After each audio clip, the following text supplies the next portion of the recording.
প্রকৃতি যেন তার আপন তুলিতে এঁকেছে এক অদ্ভুত ক্যানভাস। চীনের দক্ষিণ পশ্চিমাঞ্চলীয় গুইঝৌ প্রদেশের পাহাড়ের গভীরে লুকিয়ে আছে এমন এক অবিশ্বাস্য বিস্ময়।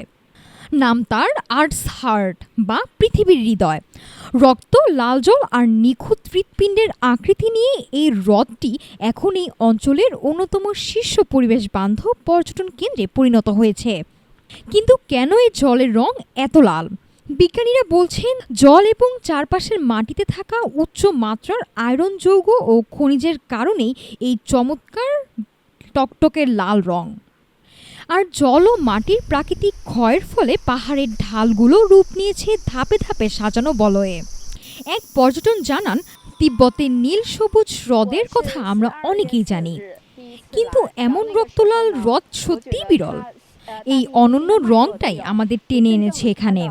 তবে হৃৎপিণ্ডের পুরো রূপটি উপভোগ করতে হলে আপনাকে চোখ রাখতে হবে আকাশের সীমানায়, কারণ তীর থেকে বনের প্রতিছবি দেখা গেলেও পৃথিবীর হৃদয় এর আসল রূপটি দেখতে ড্রোনের কোনো বিকল্প নেই। বসন্তের শুরু আর গ্রীষ্মকালই এই হ্রদ ভ্রমণের সেরা সময়, যখন জল থাকে কানায় কানায় পূর্ণ আর চারপাশের সবুজ প্রকৃতি মেতে ওঠে এক অপার সৌন্দর্যের উৎসবে। নাফিসা সামিয়া, ঢাকা টুডে।